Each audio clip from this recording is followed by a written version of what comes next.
To provide power to someone for the first time is rewarding. To see the smile is neat.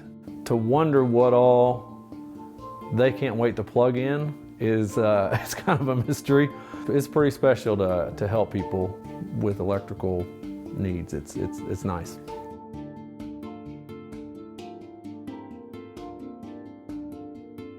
Just imagine and not ever having electricity, and you have the capability of building and having power for the first time. They need help, and we're there to help them, and it excites me.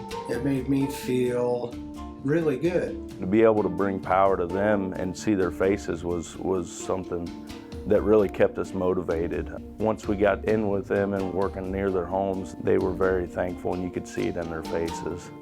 The goal of the project was we had 2.5 miles overhead primary, and then approximately the same in secondary overhead, and 47 homes, a health clinic, a church, and a school. The people were very receptive of us because they knew what we were actually bringing to them, excited. The working relationship with the Emery guys was very educational and also went very well. They were very hardworking. Doing everything old school by hand, basically without hydraulics, no bucket trucks, no line trucks. It made it a little more special, a little more rewarding. We got to see how the Emery guys would load a reel of wire, 1,000 pounds.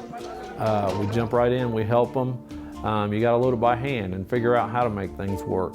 It's neat to see the way they do it, and then to kind of give them a couple of tips or tricks that we learned from our older line hands was something that was pretty neat, and I think they respected.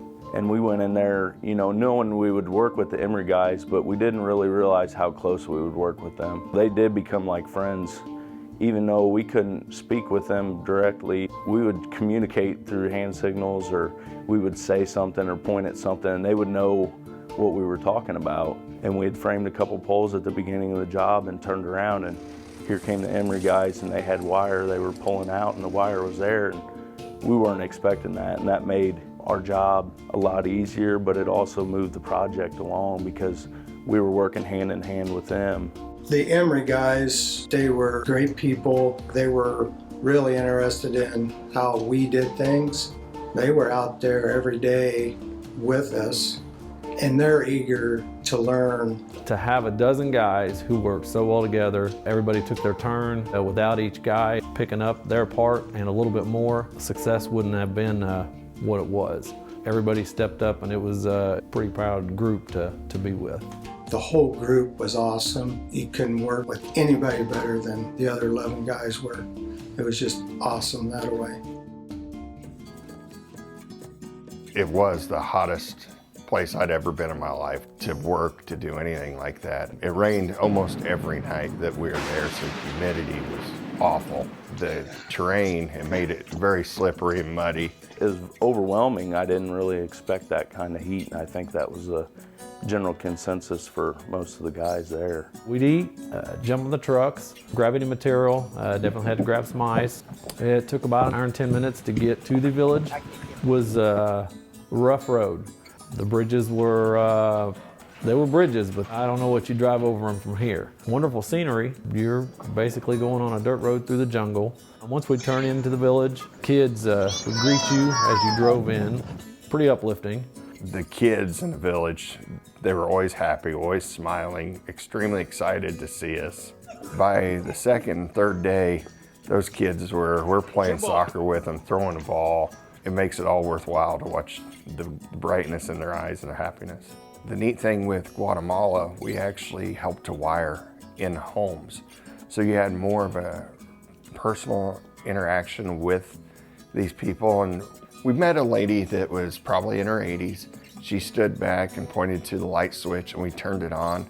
And the biggest smile you could ever imagine, her eyes just lit up, and she kept having us turn it off and on. We did this multiple times, and she just had a look of amazement in her eyes. Even the adults, along with the kids, were excited to have the electricity where they can have lights, And I know that most of them didn't have electrical appliances of any sort, so that in the future, their life is going to be a whole lot better. A mother said after the group 8 years ago came down that her daughters were able to go to school because it no longer took the entire family to make and grind the grain to feed the family. Now they were able to make them with an electric machine, and it's allowed the girls to go to school along with the boys. It'll change not just these kids' life, but their kids and into the future.